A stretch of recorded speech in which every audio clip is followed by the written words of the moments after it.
Thank you for listening to the Real Opportunities podcast. In this episode, we talk to the candidates running in the Camrose area for the upcoming provincial election. We talk to Richard Bruneau, running for the NDP, and Bob Blayone, running for the Independence Party.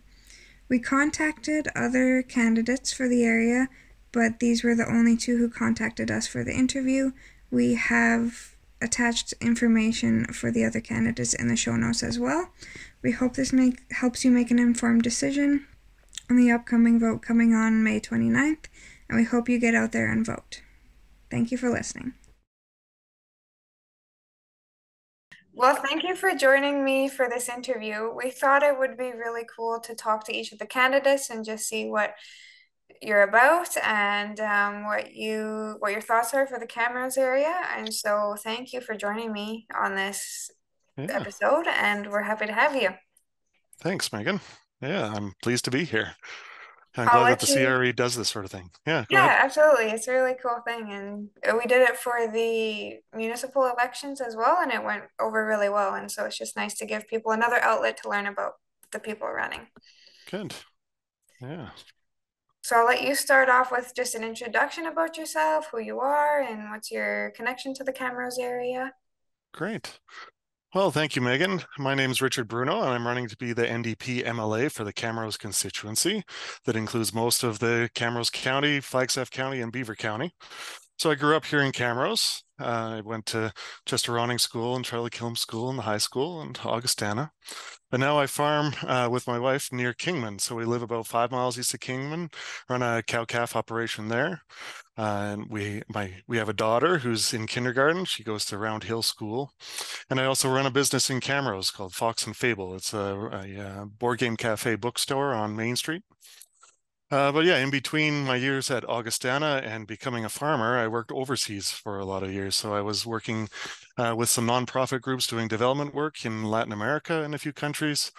Then I moved back to Canada, to Ottawa, and did my master's degree there, and I became a Canadian diplomat. So I was serving in various Canadian embassies around the world. So Afghanistan, Jordan, Palestinian territories, New York a little bit, and then moved back about 10 years ago to help my wife take over her family farm. So yeah, I've experience working in nonprofit groups, in government, in business, and in agriculture.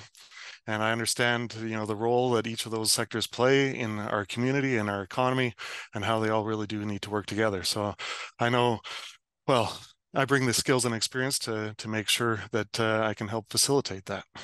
Absolutely. You're a very well-rounded candidate. I have been to your business in Camrose, and it's a very, very cool business and really adds to Yeah. Main Street for sure. Oh, thanks, Megan. Yeah. So, what inspired you to become or to run for to be MLA for the Camrose area? Well, I suppose there's like the negative side of things that I was getting pretty frustrated with how I saw the province being managed over the last few years under the UCP, and it was really becoming clear to me that the UCP wasn't really representing our values anymore as rural Albertans. And then Danielle Smith herself is just, erratic and unpredictable and untrustworthy. And yeah, I was complaining so much, I figured I should do something about it. So here I am, maybe. I guess on the positive side, I was really attracted by the values of the NDP and what they want to bring back to politics, and the idea of politics based on compassion and caring for people and our communities, and governance based on competence and integrity, and returning to the idea of a politician as a public servant trying to serve the people that we're representing.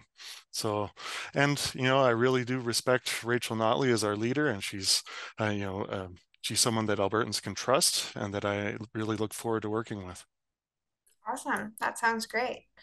What do you feel are the biggest issues in the Camrose area? Well, something I hear about a lot at the doors, it comes to healthcare. And so many aspects of healthcare are a challenge for people in our riding.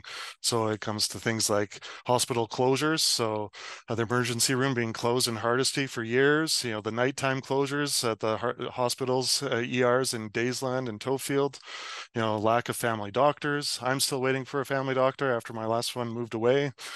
And just like the distances people have to travel to get treatment, and so that can be really challenging for people who can't drive, and there's no reliable rural public transportation, for in a lot of communities. So that's one big one. Another one I'm hearing about is from our municipalities that they're not getting the support they need from the province under the UCP. The province has cut their funds. They're downloading costs onto municipalities without increasing any services. So it makes it really hard for municipalities to plan and predict, what they can do in future years, and then actually deliver services to our constituents. And I'm hearing a lot about schools that schools and school boards are struggling to provide, the supports that students need, whether it's the teachers that we need, educational assistants that we need, or other supports for kids with complex needs in the classrooms. So that's another one. And a big one, I suppose, for anyone in the province is affordability. And so, everything's getting more expensive for businesses, but also for people, especially folks on fixed incomes like seniors benefit or AISH, that sort of thing. So that's something that we're going to be definitely trying to address as the NDP. Awesome. That's great that you have sort of a ear to the ground on rural issues as also you're a rural resident as well, because sometimes it feels like in elections that the rural population doesn't get heard as much. So it's great to have somebody that understands that for sure. Yeah. So what would your priorities be if elected, if any different from the things that you just talked about? Yeah. Well, I'd say my biggest priority is advocating for Camrose and all of our communities in the riding, making sure that your voices are heard in caucus and in the legislature. I know that a lot of people feel like their voices aren't being heard, especially with our MLA over the last 4 years, and I definitely want to change that. And I want to push for good governance based on competence, stability, and integrity. Those are like my biggest priorities. And yeah, like I said, healthcare is a really big one, making sure more people can get access to a family doctor, reduce wait times in our emergency rooms and for surgeries, make sure we can open our emergency rooms, that we can get enough staffing for them, make sure we can get ambulances when we need them. And something specific to Camrose, I'd really be advocating to bring back the nursing after degree program at Augustana that was cut by the UCP government. It's something that I was really dismayed when I saw that, and now we have a shortage of rural nurses in the area, and I can draw a straight line between those two things. That training nurses in rural areas really encourages them to stay in rural areas. It lets people in our communities not have to travel to the city to go to school, and so that's something I would really work to bring back. And education, yeah, I already mentioned some of that. The NDP is going to be hiring 4,000 more teachers, 3,000 more education assistants and support staff to make sure that our kids get more one-on-one support, reducing class sizes, and building the schools that we need, and make sure that we develop a curriculum that is professional and prepares our kids for the future. And really, the biggest thing underlying all this stuff is making sure we have a good rural economy with good jobs. So we have a few big pieces that we're rolling out as the NDP for that. One is our Alberta Value Added Incentive Program. So to trying to help companies access capital for value added industries in rural areas. And then also we're proposing a local food incentive task force. So to incentivize small scale rural startups that would upgrade local ingredients into new food products, and reversing the cuts at Alberta agriculture. So that's Alberta Ag's ability to do research and extension services has really been decimated under the UCP, and we want to bring that back because it was a really good support for producers, and I know that as a farmer, and we were involved in a lot of that stuff, and we want to bring that back. But a big piece for developing our rural economy and supporting our small communities is ensuring that people have good access to high-speed internet. So rural broadband is a big priority for the NDP, and we're going to ensure that it gets rolled out to all Albertans by the end of 2027. And policing is something I hear about a lot as well in rural areas. So I was broken into myself at our place on 834 there, and I know the feeling of anger and frustration and violation, I guess, and sense of helplessness that's related to that. And And I know that a lot of folks have experienced that more than once, even in their properties. So we need more boots on the ground is what we need. And we don't need to waste hundreds of millions of dollars on a provincial police force that isn't going to change anything and none of us are asking for and none of us want. We want more services on the ground. And well, what the UCP has been doing is downloading hundreds of thousands of dollars every year onto our rural municipalities. I know Camrose County is paying $650,000 a year now for our RCMP detachment with no increase in service at all, whereas in 2019 they weren't paying anything for that on top of the taxes that we already pay as taxpayers in Alberta. So we're going to hire more police and we're going to hire more support staff to work with them to ensure that the people who are committing crimes have the wraparound supports they need to get out of that lifestyle.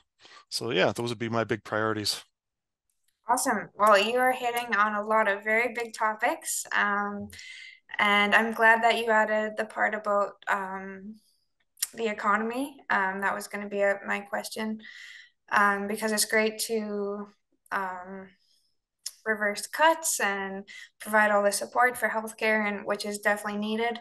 But a lot of people ask, how are we also going to boost the economy at the same time? And it's great that you're speaking from both sides of that. I think that's really important. Hmm. Yeah, absolutely. Yep. Um, why do you feel that you are the best candidate for the Camrose area? Well, um, I grew up here. I live here. I run a business here. I farm here. We're raising our daughter here. So yeah, I'm invested in this community. I'm passionate about Camrose and all of our rural communities in the riding. And I understand a lot of where people are coming from and the challenges that we face here. And I bring in the skills and experience to help and to help build a better future for my daughter here in Alberta, here in the Camrose constituency. Amazing. How do you feel that your experience as a Canadian diplomat will help you in this position? Mhm. Well, my job as a diplomat was often bringing people together to try and solve problems and work towards the future together. So that involves a lot of mediation and negotiation and understanding people across cultures. And I know that sometimes farmers and urban folks and government and businesses can speak different languages, really, here in Camrose even, and even though we're speaking English. So bridging, well, I think I can build bridges here in Camrose between all of those different sectors. And I know that all of them are key pieces to the puzzle to build, vibrant rural communities. We need our nonprofit sector. We need, a good government, municipal governments, provincial and federal, to work together to support our communities and provide the services that we need. We need really solid business environment that has the incentives to invest and to really help build the base of our economy. And same with agriculture. That we moved onto the farm to because of the lifestyle. It's a lot of work. But it's also a lot of joy and a lot of pleasure seeing our daughter grow up on the farm. And those are things that I want to ensure it can keep going into the future, that we can keep families in our rural areas with schools, with healthcare, with the economy to support our small communities. And yeah, a lot of that, is coming from my diplomatic experience that working with the multiple stakeholders and really trying to, well, build empathy, I guess, is the key piece that I find. That like that empathic imagination of like, okay, why is this person doing or saying what they're doing and saying? And that's it's never an easy question to answer sometimes. You actually have to get to know somebody and understand where they're coming from. But that's really the foundation to being able to work together and find solutions. I think I can do that. Awesome. And you sound like a very busy guy. So how do you plan on managing your time between all of your ventures and this Mhm. goal? Indeed. Yes. So my daughter probably ends up taking up most of my time and my wife. So that's always going to be a priority. So I don't think I'm going to be cutting back on that at all. But I think, well, running a business in Camrose. I think I'm probably going to have to hire somebody to manage that when I get elected as an MLA. And that's okay. I think I have some really good staff there and a really good customer base. We're recovering after COVID. It was a bit of a roller coaster there, but I think we're on stable ground now. So, well, okay, knock on wood, but we'll Yeah. see. Yeah, so I think I'll have to step back from that. And my wife, I really call my wife the farmer, and I'm the farm husband because she knows how to run everything, and I'm the one learning. So, Mhm. and learning from her dad and her family. So, I can drive all the tractors, and I kind of can be involved in some of the decisions, but she's really the one that knows what she's doing. So, I'm going to be relying on her a lot, and it's hopefully I can pull my own weight still and help out on the big days when we're vaccinating calves or whatever needs to be done. But it's going to be a fun mix. I think having a farmer in the legislature is always a good thing for Alberta, and it's a good thing for our constituency too. It's great to have that representation for agriculture. Hmm. Absolutely. And where can people find more information about you if they want to learn more about your campaign and follow you specifically? Where can they go? Yeah, well, we have our campaign office open on Main Street in Camrose. So it's right beside Camrose Coffee, kind of across from Soul City Shoes in 1908 in that block. So we're open 10 to 8 every day, and feel free to stop in and get a sign and volunteer if you want to, or ask questions. And of course, our website is probably the best place to go for the latest information on our platform and our commitments. So that's albertandp.ca. I have my own subpage on there you can find under candidates with a bio about me there. And yeah, feel free to call our office here. The number is 587-386-0089. And someone can take your message. I can call you back, or feel free to reach out on Facebook as well. We have a presence there. It's Richard Bruneau for Camrose NDP. So yeah, all sorts of areas. Awesome. That sounds perfect. Is there anything else that you wanted to add? Well, I would say that, it's a privilege to be running for office. It's my first time getting involved in politics. And so far, I'm getting a lot of great reception at the doors and in the community. We can disagree and people can vote for other folks or vote for me, but I'm really enjoying the conversations. And you know what? I feel like this riding has turned orange. So, that's my hope anyways. But, thanks. I know you're nonpartisan with the CRE and I Yeah. respect that. And, I really do look forward to serving the community. So thanks a lot, Megan. Yeah. Awesome. Thank you so much, Richard. Yeah.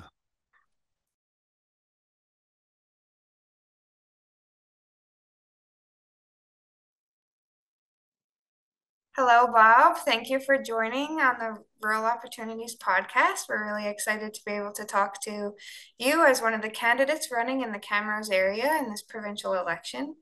And we've done these interviews in the past for the municipal elections with the county and the city candidates, and it was really popular. And it's just a nice outlet for people to learn more about the candidates in kind of a more casual way. So I will let you start off with just an introduction to yourself and your connection to the Camrose area. Well, thank you very much for the invitation. It's always a pleasure to have these conversations, and it's I got quite a journey to tell. My wife has family connections to the Camrose region, but we're new to this. We're moving to the community after 49 years in Peace River, Alberta, northern Alberta. I was born in Tabor, and we lived in Raymond until I was 6, and then my dad moved us north to Peace River. So I'm going to close this window. It's probably noisy. We're out putting up signs. So, Oh, you're on the road. Yeah, perfect. okay. Yeah, so I come from a large family, family of 9, and all of us are born in different towns across Western Canada, actually. So Dana and I, what brings me to the region mostly is to my determination, I'll say, and my goal of getting into the Alberta legislature. I've traveled all across Alberta the last 3 years. I put on hundreds of thousands of kilometers, in fact, talking to people in different communities across Alberta, thousands of Albertans. Dana and I sold our oil and gas service company at the end of 2014. And then for the first time in my adult life, I had the opportunity to volunteer in politics. And behind the scenes, I had no intentions of ever being a politician, ever. This was never me. To be up on a stage with a mic in my hand and talking to large crowds of people.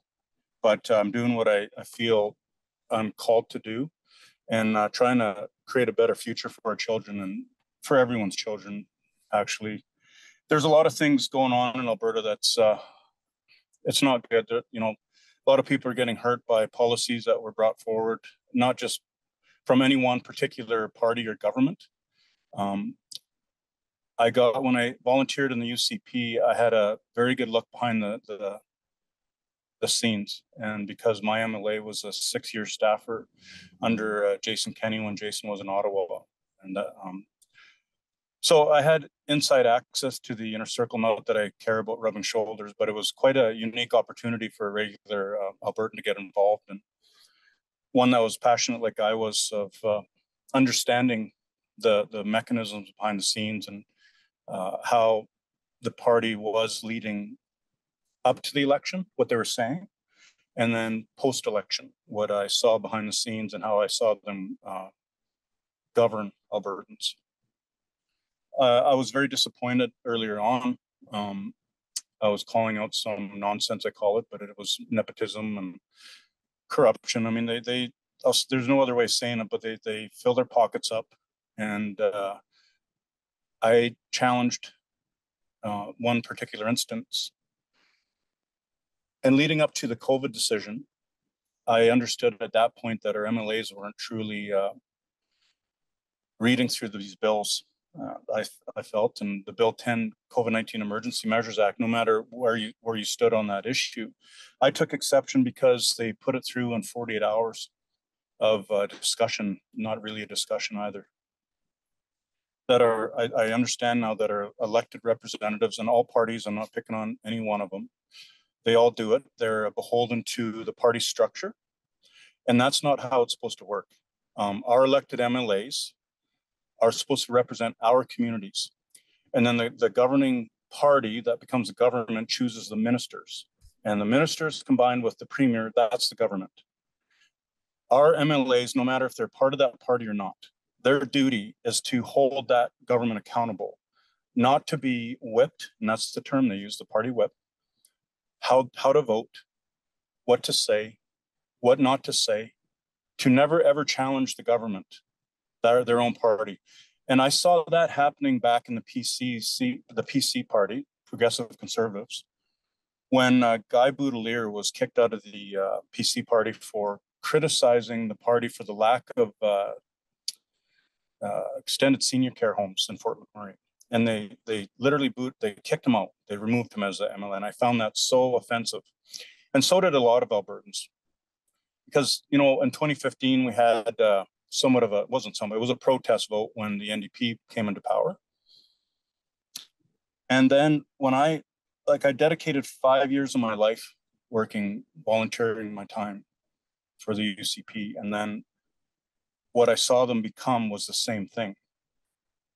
And that's disappointing for me. So I walked away on May 14th, 2021, and I started traveling Alberta. And through this journey, we found a new home in this Camrose region. It really does truly feel like home. Dane and I have been participating in community events. This evening, we went to the Show and Shine here in Bashaw, and connecting with people that are, that these are our people. I guess I'll say it that way. They remind both Dana and I of how we grew up in our communities when we were younger. That the community hall events, we went to the Round Hill Ukrainian dinner, and then I went to the a few other community events. It's really, really a breath of fresh air. It truly is.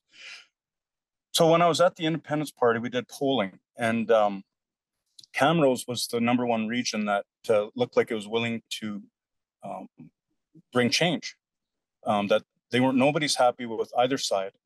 And now in knocking on probably 1,500 doors in the communities across this region, that's what I'm hearing.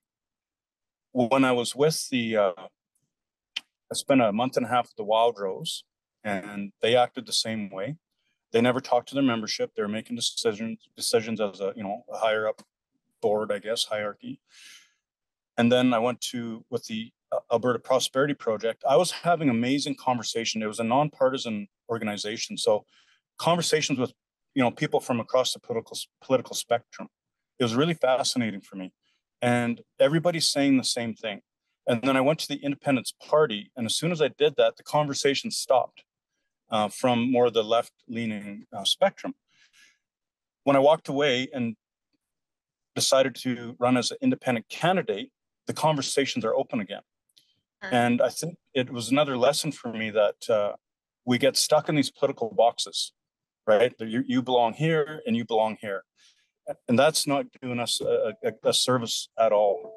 It stopped the conversations. Like on the drive here today, I had outreach from a young man that we had a great conversation about climate change. He takes an opposing view as I did. And I was able to tell him, though, we had a conversation about why I formed my opinion that I did. And it was through conversations with an actual climate scientist that used to work for the IPCC. And that's what I long for, is just for people to get back to the table and talk to one another again. So I guess this journey to Camrose has been, I'll just say, 8 years in the making. And our daughter moved to Edmonton, and our son moved to Calgary. So it's kind of a little bit in between. That's another reason. And it's just, we were ready to start a new chapter in our life and move, from the north. It's been a long time, 49 years. And we knew we were going to move somewhere years ago, but we didn't know where. We thought it would be somewhere tropical, but we're loving it here. We really are. So sorry, I'm rambling. Do you have any questions? Oh, that's great. Welcome to the Camrose area. I'm really Thank glad you. you're enjoying it. Camrose is a really great community. So yeah, it's amazing. I liked your comment, kind of what you're talking about, because politicians are public servants, not party servants. And I think that has gotten a little bit forgotten about, even just from like regular people. We forgot that politicians are public servants, and we've got stuck in the party, like you belong in this box or you belong in that box. And it's really great to have those conversations happening. Yeah, it was a long time in the making, I believe, and you're right. We all have to take responsibility for breaking out of that mindset. Cheering for the blue or the orange or the red, and getting stuck in that where there's no middle ground. And I think we should all work towards finding that middle ground again. Absolutely. So, what do you feel are the biggest challenges in the Camrose area that you're hearing about? Oh yeah, it's interesting. The same issues that I've heard about all across Alberta. I would say public health would be number one. We have a $24.1 billion AHS public health care budget. So we're one of the most expensive, most costliest health care provided services, but we're ranked one of the lowest. So the wait times, the level of care people are getting, the lack of doctors, that the doctors and nurses are silenced, that they can't offer solutions.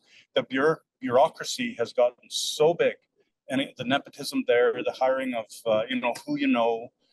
Dr. William Mackus, I'm not an expert in public health, but I do have a lot of conversations with doctors and nurses that talk to me off the record. I had a recent podcast where a nurse joined us anonymously, and it's too bad they have to do that they can't offer their ideas freely with fear of losing their jobs. I mean, that is, he was one of the leaders in the Alberta Cancer Institute, and he had a new cancer treatment technology that was over 90% successful in late stage cancer. It was quite remarkable. And they shut it down. When I say they, all political parties take responsibility in this. The Liberal Party, the Conservative Party of Canada, the United Conservative Party of Alberta, and the NDP of Alberta and of Canada. So they're moving it to Vancouver. And for the purpose of what? For monetizing it, to make money. Big Pharma, the lobbyists are controlling mostly all of our government agencies are publicly funded, publicly owned agencies are now being run by these people that covet money and power. And William gave he was really upset because he had people die on him in mid-treatment, and he knew they would have lived had that not happened. So he's been taking it on his own accord and going after AHS. And he discovered something when he tried to retain a lawyer to help him sue AHS. He couldn't find one because AHS retains all the lawyers, so they can't be sued. That's a problem. So what I've learned, another thing I've learned, is we have the politicians get changed out once in a while. In Alberta, we've been pretty much conservative parties, but we had the NDP come and go. But the top layer bureaucracy, the deputy ministers, stay there for years and years. And that's not good. And then the AHS, the doctors are ruled by the College of Physicians and Surgeons. And they've been, that organization has been run by the same family law firm for 47 years. First the father, then the son now. Well, it's the college that silences doctors, that threatens to, that they won't get a permit, as Dr. Roger Hodgkinson says, another friend of mine who's a pathologist out of Edmonton, Alberta, internationally renowned medical expert also, that the College of Physicians and Surgeons now have to, they'll take away your permit to practice if you don't abide by what they say. And the reason why the college was first formed was to make sure the doctors are protecting the patient, or are looking after the patient. So the two main tenets of healthcare: first, do no harm, and informed consent. But now the doctors can't do that. And we just lived through in COVID here, we had doctors trying to speak up. And I was really mortified and disappointed the other evening in the first candidates forum, where the NDP candidate made a comment about a conspiracy theory for people that chose not to get vaccinated with the COVID-19 injection, and that these alternative treatments were also conspiracy theory. And then the UCP incumbent MLA, Jackie Lovely, made a comment that a healthcare provider came into a care home and all the residents died. That wasn't true. So now the doctors that were listening and the nurses that were listening to that fallacy can't speak up. And, I made a very firm statement. The question was asked, what will you do the next time citizens don't respect mandates? And I was one that pushed back on the mandates because I educated myself by reaching out to Dr. Robert Blayone, the inventor of the mRNA technology, Dr. Paul Alexander, who is an international expert epidemiologist, an expert of research. That's what he's done forever and ever. WHO, he served under the Canadian government, and he was serving under the White House when they removed Fauci. So this man is a brilliant medical scientist. And then also Dr. Peter McCullough from Texas. And Dr. McCullough's been working with Senator Ron Johnson. Now, his CV is arm's length. He has been cited in all major medical journals around the world, highly published, highly respected, the world's best cardiologist. I would say, go that far to say that. And I was able to connect with these men and put a meeting together with many Alberta UCP MLAs on November 10th, 2021. Why did I do that? Because by that moment in time, those men, not me, I'm no scientist or no medical expert, but those men, including the inventor of the mRNA technology delivery system, were trying to warn politicians and public health care bureaucrats to stop, to shut it down, don't vaccinate the children. And nothing was done with that. So because there is such a iron-fisted control over our practitioners of health, and that needs to be broken. And it won't be broken if we continue electing politicians that are beholden to a party whip, including the NDP, including the UCP, that they can't speak up. And that was so disappointing for me to see my friends, MLAs, ministers at the UCP, turn their backs on these doctors that are trying to speak up behind the scenes in Alberta, and nurses, many of them. There was thousands of Alberta healthcare employees that chose not to get vaccinated with the COVID-19 injection, and they lost their jobs. There's a group in Camrose, the Bethany group, that cannot go back to work because that policy still stands. That is, the science is conclusive. The very best in the world say so. So what happened after the event the other night? I was approached by a professor of psychology, and he started challenging me. And I said, pardon me, I'm a layman in this conversation, and so are you. And he didn't like that, but I pushed him. I said, you are not an epidemiologist, but let me put you in touch with some. Would you like to have a conversation with these men? No. I said, well, then that's a failure. And that's what I see as a problem in the professions today, that there's this arrogance, and I'll call it that, unwillingness and pride to make time for these men that were coming to Alberta. Dr. Alexander toured Alberta once, and he's coming back. And that's, as somebody that cares about other people, I don't get that. I don't understand why people don't want to have that conversation. Anyways, I'm rambling again, but healthcare is broken. That's the main thing I see across the province, and in this region also, it's the same number one issue. People aren't getting looked after. What would your priorities be if you were elected? My priorities are long list. It would be opening up these conversations in healthcare, in education. I've had outreach from teachers,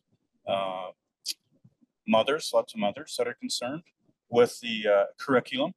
In the justice system and in police services, there's a catch and release going on right now. And the police officers are very, very frustrated also. I said it in the forum the other night that, and it's nothing I can do as the MLA, but I would speak to it. I would challenge, I would, call out the issues and offer my idea of a solution. Well, I believe in the justice system, we should stop appointing politically appointed judges. It's not working. There's no accountability mechanisms there for them. Industry, businesses, personal, in people's homes, and we're paying too much taxes. The carbon tax is hurting people, and it's going to double again. And that's one thing I push back on. I'm very vocal about that. The climate change, taxpayer-funded fraud, that's what I'm calling it. Why can I say that? Because I'll say it like this: CO2 and water are the building blocks of life. Without those two, we won't have trees, grass, food. It won't happen. We've been, they use fear against us. And I speak boldly like that because I took 3 years to educate myself in that. I reached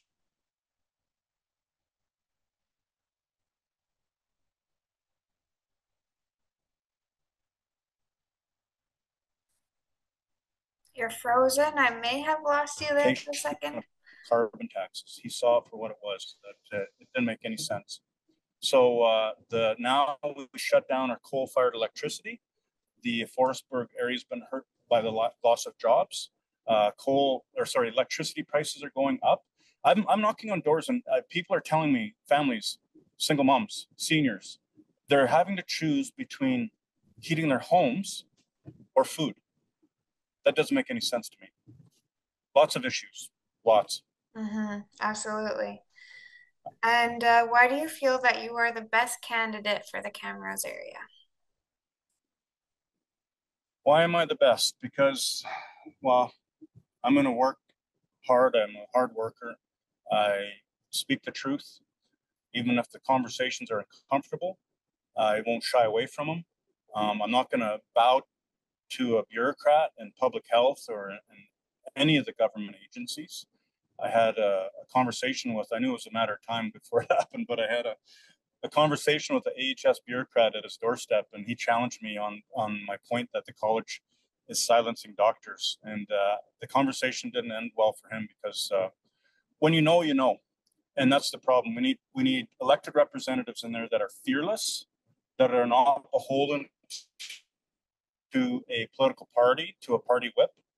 I'll be free to represent this community boldly and fearlessly and challenge this government and the opposition on the situation of the day, and to demand conversations to stop yelling at each other, get to the table, meet with people that have these ideas to solve these issues, and let's solve them. Let's quit talking about them and let's fix them because people are being hurt.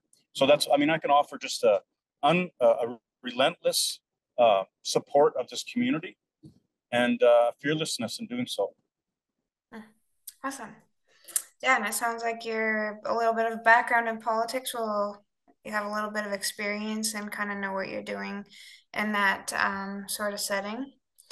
Where can people find more information about you and your campaign, and how do they follow you? Yeah, so we have a website, my wife just corrected me, www.bobblayone.net. And then we have an office at the Heritage Center. So in